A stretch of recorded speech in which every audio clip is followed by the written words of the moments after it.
Hello प्यारे बच्चों, आज का बहुत इंपॉर्टेंट टॉपिक है जिसका नाम है आणविकता या मॉलिक्युलरिटी। ठीक है, यहाँ से पेपर में जरूर आता है 12th क्लास में। देखो आणविकता क्या होती है। किसी अभिक्रिया के अभिकारकों में जितने अणु भाग लेते हैं उनकी संख्या को ही हम आणविकता कहते हैं। ठीक है, अभिकारक के जितने अणु भाग लेते हैं। एग्जाम्पल समझो इस चीज़ को बेटा। जैसे ये रिएक्शन मैंने लिख रखी है तो इसमें ये है अभिकारक, ये क्या है अभिकारक है और ये है उत्पाद। ठीक है, तो इन अभिकारक में जितने अणु भाग ले रहे हैं, अभिकारक के जितने अणु भाग ले रहे हैं, तो यहाँ अभिकारक का कितना अणु है, मात्र एक ही अणु तो है। तो यहाँ पे आणविकता हो गई, जो अभिक्रिया की जो आणविकता है, आणविकता हो गई, इंग्लिश में कहती है मॉलिक्युलरिटी। तो मॉलिक्युलरिटी हो गई, यहाँ पे समझ में आ रही बात। अब यहाँ पर H2 प्लस I2 मिल करके क्या बनाते हैं बेटा, 2HI बनाते हैं। तो यहाँ अभिकारक हैं, अभिकारक के कितने अणु हैं, दो अणु हैं, एक H2 का अणु है और एक I2 का अणु है। तो कुल मिलाकर के दो अणु हो गए बेटा। तो यहाँ पे जो मॉलिक्युलरिटी हो जाती है वो 2 हो जाएगी अभिक्रिया की। ठीक है, यहाँ पर देखो अभिकारक यहाँ पे 2NO प्लस O2 मिल करके बनाते हैं 2NO2। ठीक है, प्रोडक्ट बनाते हैं। तो यहाँ अगर मॉलिक्युलरिटी देखी जाए कि इसकी मॉलिक्युलरिटी कितनी होगी, तो देखो बेटा यहाँ पे जो अभिकारक हैं उनमें NO है, NO के 2 अणु हैं और ऑक्सीजन का 1 अणु है। तो कुल मिलाकर कितने अणु हो गए, 3 अणु हो गए। तो मॉलिक्युलरिटी हो गई 3। तो हम कह सकते हैं किसी रासायनिक अभिक्रिया के अभिकारकों में जितने अणु भाग लेते हैं उनकी संख्या को ही हम आणविकता कहते हैं। ठीक है, तो देखो इसकी परिभाषा देख लेते हैं। बहुत कुछ बताएंगे अभी आणविकता के बारे में। आपको जब 2 स्टेप रिएक्शंस दी हो तब आणविकता कैसे ज्ञात करते हैं वो भी सिखाएंगे। ठीक है, जो कि आप जल्दी उसको सीखना नहीं चाहते लेकिन मैं आपको सिखाऊंगा बेटा। ऑब्जेक्ट में वहीं से फंसता है। ठीक है, ये भी पेपर में आता है लेकिन ऑब्जेक्ट में वहीं से फंसता है। 2 रिएक्शंस दी होंगी, वो कहा आणविकता बताइए। ठीक है, फिलहाल इसकी डेफिनेशन देखिए बेटा। डेफिनेशन क्या सीखेंगे, किसी रासायनिक अभिक्रिया के अभिकारक में जितने अणु भाग लेते हैं उनकी संख्या को हम उस अभिक्रिया की आणविकता कहते हैं। ठीक है बेटा, तो देखेंगे डेफिनेशन। किसी रासायनिक अभिक्रिया में, किसी रासायनिक अभिक्रिया में, किसी रासायनिक अभिक्रिया में जितने अभिकारक अणु भाग लेते हैं बेटा। ठीक है, जितने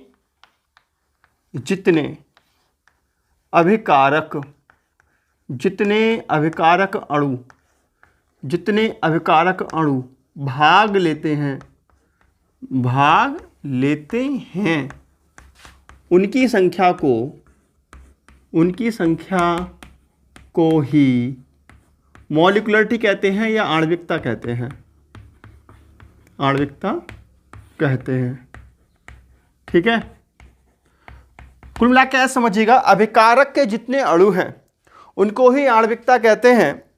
अब देखो जो अणु होते हैं वो कभी आधा नहीं होता। ठीक है, ना आधा होता है, ना नेगेटिव में होता है, ना दशमलव में होता है, ना भिन्न के रूप में होता है। ठीक है, तो जो आणविकता होती है किसी अभिक्रिया की वो नेगेटिव में या भिन्नात्मक रूप में नहीं हो सकती। ये पॉइंट लिख लीजिए, बहुत इंपॉर्टेंट पॉइंट है बेटा। थोड़ा सा नोट करके लिख लीजिए कुछ पॉइंट। फर्स्ट पॉइंट, अभिक्रिया की आणविकता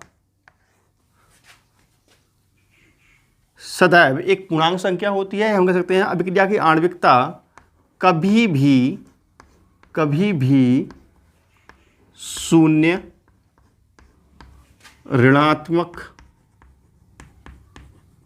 भिन्नात्मक या दशमलव के रूप में नहीं हो सकती। शून्य, ऋणात्मक, भिन्नात्मक, ठीक है बेटा, भिन्नात्मक के रूप में नहीं हो सकती, ये नहीं होती है। First point. ठीक है, जो मॉलिक्युलरिटी आएगी, आणविकता आएगी, पूरा अंक आएगा 1 2 3 4 ऐसे आएगा, ना तो माइनस प्लस में कुछ नहीं और ना ही नेगेटिव पॉइंट, कुछ भी नहीं लगाना है। ठीक है, और हम किसी भी रासायनिक अभिक्रिया को देखकर ही बता सकते हैं कि उसकी आणविकता कितनी है, क्योंकि यहां पर सीधे अणुओं की संख्या काउंट कर सकते हैं, जबकि कोटि में ऐसा नहीं हो सकता। ठीक है, नेक्स्ट पॉइंट देखेंगे बेटा। किसी अभिक्रिया को देखकर किसी अभिक्रिया को देखकर, किसी अभिक्रिया को देखकर ही हम उसकी आणविकता बता सकते हैं बेटा, हम उसकी आणविकता बता सकते हैं, हम उसकी आणविकता ज्ञात कर सकते हैं, ज्ञात कर सकते हैं। ठीक है, यह समझ में आ रही है आप लोगों के। और सुनो, अगर किसी अभिक्रिया की आणविकता 1 आती है तो उसको बोलते हैं एका अणुक अभिक्रिया या यूनिमोलिकुलर रिएक्शन। और किसी अभिक्रिया की आणविकता अगर 2 आती है तो उसको बोलते हैं डाइमोलिकुलर रिएक्शन या द्विअणुक अभिक्रिया। अगर 3 आणविकता आती है तो बोलते हैं उसको ट्राइमोलिकुलर रिएक्शन। ठीक है, इस प्रकार से रिएक्शन के नाम होते हैं। तो ये देखो बेटा, यहाँ अभिक्रिया की जो आणविकता है, ठीक है, तो यहाँ पे मैंने ये गलत लिख दिया है, सॉरी। यहाँ पे जो अभिक्रिया की आणविकता है बेटा 1 आएगी, क्योंकि यहाँ पे अणुओं की संख्या कितनी है, देखो 1 है। ठीक है, तो ये है यूनिमोलिकुलर रिएक्शन। इसको क्या कहेंगे बेटा, यूनिमोलिकुलर रिएक्शन। यूनिमोलिकुलर रिएक्शन यह हिंदी में कहते हैं एका अणुक अभिक्रिया, एका अणुक अभिक्रिया। ठीक है बेटा, इसको बोलेंगे डाइमोलिकुलर रिएक्शन, डाइमोलिकुलर रिएक्शन। ठीक है, द्विअणुक अभिक्रिया, द्विअणुक अभिक्रिया। ठीक है, इसको बोलेंगे ट्राइमोलिकुलर रिएक्शन बेटा, ट्राइमोलिकुलर रिएक्शन या त्रिअणुक अभिक्रिया, त्रिअणुक अभिक्रिया। ठीक है, तो ये पॉइंट भी लिख लेंगे हम लोग। ठीक है, अभिक्रिया की, यदि अभिक्रिया की आणविकता 1, 2, 3 आती है, ठीक है, यदि अभिक्रिया की आणविकता, यदि अभिक्रिया की आणविकता, यदि अभिक्रिया की आणविकता 1, 2, यदि अभिक्रिया की आणविकता क्रमशः 1, 2, 3 आदि आती है तब उन्हें क्रमशः यूनिमोलिकुलर मतलब एका अणुक, ठीक है बेटा, डाइमोलिकुलर एंड ट्राइमोलिकुलर रिएक्शन कहते हैं,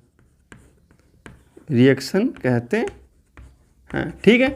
कोई आपसे कहे बेटे ट्राइमोलिकुलर रिएक्शन है तो उसका मतलब ये है 3 अभिकारक अणुओं वाली अभिक्रिया है। अब मैं आपको बता रहा था, ये एग्जाम्पल नोट कर लीजिए बेटा, अब इतना नोट करो आप लोग।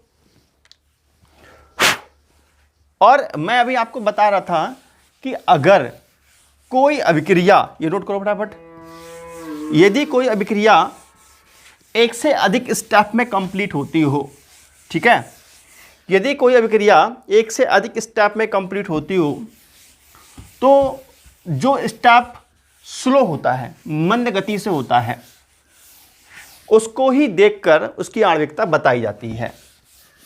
ठीक है, तो देखेंगे बेटा पेपर में वो क्वेश्चन कैसे आता है। ऑब्जेक्टिव क्वेश्चन आता है, 2 रिएक्शन दी हुई होती है, कहता है कि इनकी आणविकता बताओ, तो बच्चे गलत कर देते हैं, लेकिन हमें वहाँ मंद स्टेप देख के आणविकता बतानी होती है। ठीक है, तो इसके नीचे एक पॉइंट चलो बाद में लिख लेना, पहले समझ लो इस चीज़ को। देखो बेटा, जैसे मैं कुछ रिएक्शन लेता हूँ, जैसे जो मैं समझा रहा हूँ इस बात का जो एग्जाम्पल है वो लेता हूँ बेटा। जैसे कोई रिएक्शन दी हुई है, जैसे लिखा हुआ है 2N2O5 arrow 4NO2 plus O2। ये अभिक्रिया 2 स्टेप में कंप्लीट होती है। ठीक है बेटा, ये अभिक्रिया टू स्टेप में कंप्लीट होती है, टू स्टेप में पूरी होती है, पूरी होती है, ठीक है, पूरी होती है। कौन कौन से स्टेप है बेटा? फर्स्ट स्टेप देखो, फर्स्ट स्टेप में क्या होता है N2O5, ये क्वेश्चन में दिया हुआ होगा, मैं आपको समझा रहा हूँ। N2O5 और ये टूटता है बेटा, ये टूटता है NO2 में, ठीक है, NO2 प्लस NO3, ठीक है, NO3 में, ठीक है। और ये NO जो 3 होता है बेटा वो अस्थायी होता है, वास्तव में ऐसा कोई कंपाउंड पाया नहीं जाता, ये अस्थायी यौगिक होता है, ठीक है। ये जो रिएक्शन होती है बड़ी मंद होती है, बड़ी स्लो होती है बेटा, मंद स्पीड से होती है, बहुत स्लो स्पीड से होती है, ठीक है। सेकेंड जो रिएक्शन है इसकी, उसमें क्या होता है बेटा N2O5, देखो दो अणु हैं NO2O5 के, तो एक अणु तो ये हो गया, और दूसरा N2O5 प्लस जो अस्थायी चीज़ है वो यहाँ आ गई, देखो N2O5 प्लस NO अस्थायी, देखो ये तो स्थायी है, इसका तो कुछ होना नहीं है, अस्थायी वाला फिर से इधर आएगा और होगा NO3, फिर बनेगा बेटा यहाँ से 3NO2 प्लस O2, ठीक है। तो ये जो अभिक्रिया है टू स्टेप में कंप्लीट होती है। तो अगर कोई कहे कि एक क्वेश्चन है बेटा, क्वेश्चन है अगर अभी ये अभिक्रिया है 2N2O5 arrow 4NO2 plus O2, ये अभिक्रिया टू स्टेप में कंप्लीट होती है। पहला स्टेप बहुत मंद होता है और दूसरा जो स्टेप होता है वो बहुत तीव्र होता है। तो इस अभिक्रिया की आणविकता बताइए। तो जो मंद स्टेप होता है उसको ही देख करके उसकी आणविकता बता दी जाती है। तो इस अभिक्रिया की जो आणविकता होगी बेटा, इस अभिक्रिया की जो आणविकता होगी वो होगी यहाँ पर 1, क्योंकि यहाँ पे N2O5 के ओनली 1 ही मॉलिक्यूल तो यूज किए गए हैं, तो इसकी आणविकता 1 हो जाएगी। समझ में आ रही है बात? तो इस टाइप से ऑब्जेक्टिव क्वेश्चन आते हैं, दो रिएक्शंस दी होगी, एक पे लिखा होगा मंद, एक पे लिखा होगा तीव्र, तो इसमें मंद लिखा होगा उसकी आणविकता बतानी होगी, लेकिन वो अभिक्रिया इसकी पूछेगा, कहेगा आणविकता बताइए, ठीक है। और देखिएगा बेटा एग्जाम्पल आपका ये हो गया 1, ठीक है। और दूसरा एग्जाम्पल देख लीजिए, दूसरे एग्जाम्पल में मैं आपके लिए क्वेश्चन देता हूँ, देखो 2NO2, ठीक है, प्लस F2 एरो 2NO2F, ये है रिएक्शन, ये टू स्टेप में कंप्लीट होती है। इसका पहला स्टेप जो है वो है NO2 प्लस F2, ठीक है। तो क्या होता है बेटा, ये बन जाता है NO2F प्लस F, ऐसे आ जाता है ये, ठीक है। और यहाँ पर ये जो F है, ये बेटा यहाँ पर ये रिएक्शन जो होती है बहुत स्लो होती है, वेरी स्लो रिएक्शन, ये स्लो रिएक्शन होती है, बहुत स्लो होती है, ठीक है। तो यहाँ पर ये अस्थायी होता है, ये वाला अस्थायी होता है F कैसा होता है बेटा, ये अस्थायी होता है, कहने मतलब ये अणु थोड़ी ना बना रहेगा हमेशा, परमाणु थोड़ा, कोई भी परमाणु होता है वो स्वतंत्र अवस्था में रहना नहीं चाहता, वो संयुक्त अवस्था में रहना चाहता है, अस्थायी कण होता है, ये परमाणु होता है बेटा, अणु में चेंज होना चाहता है, ठीक है। फिर सेकेंड रिएक्शन कैसी होती है इसकी, देखो NO2 प्लस F इधर आ जाएगा, फिर ये बन जाएगा NO2F, इस प्रकार NO2F का निर्माण होता है और ये वेरी फास्ट रिएक्शन होती है। तो कोई कहता है इस अभिक्रिया की भैया आणविकता बताओ, तो इसकी आणविकता कितनी हो जाएगी बेटा, इसकी जो मॉलिक्यूलरिटी हो जाएगी वो निकल करके आएगी, देखो 2 निकल के आएगी, यहाँ से निकालेंगे हम स्लो स्टेप से, ठीक है। तो यहाँ से जो इसकी आणविकता आ जाएगी वो 2 आ जाएगी। तो मुझे लगता है आणविकता टॉपिक आपको बहुत अच्छे से क्लियर हो गया होगा बेटा, ठीक है। तो इसकी हम नोट करके इस पॉइंट को हम लिख सकते हैं, इस पॉइंट को हम लिख सकते हैं बेटा, या एक्स्ट्रा ज्ञान कर लिख सकते हो या नोट कर लिख लो। यदि कोई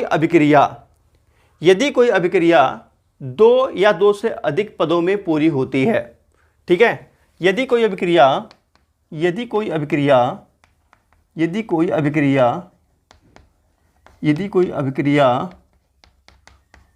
2 या 2 से अधिक, ठीक है, 2 या 2 से अधिक, यदि कोई अभिक्रिया 2 या 2 से अधिक, ये लिखो बेटा, ठीक है। यदि कोई अभिक्रिया 2 या 2 से अधिक स्टेप में कंप्लीट होती है, स्टेप में पूरी होती है,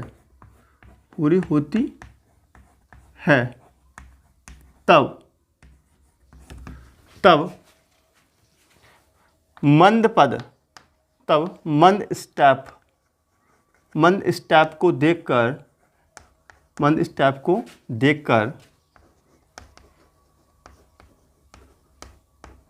हम अभिक्रिया की आणविकता ज्ञात करते हैं। अभिक्रिया की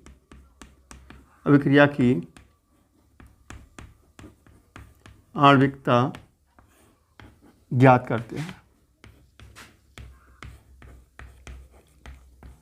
पास हो जाएगा। ऑब्जेक्टिव क्वेश्चन आते हैं ऐसे, एक रिएक्शन दी हुई होती है ये वाली, और लिखा तो होता है ये अभिक्रिया निम्न दो पदों में पूर्ण हो रही है। एक पे लिखा होता है मंद और एक पे लिखा होता है फास्ट। फिर लिखा होता है तो ऊपर ये लिखा होता है तो इस अभिक्रिया की आणविकता क्या होगी। तो आप यहाँ पे देखेंगे तो यहाँ पे आणविकता आपको दो दिख रही है, लेकिन आणविकता है कितनी इसकी, एक है, क्योंकि मंद पद को देखना है ना कि ऊपर वाले रिएक्शन को देखना है।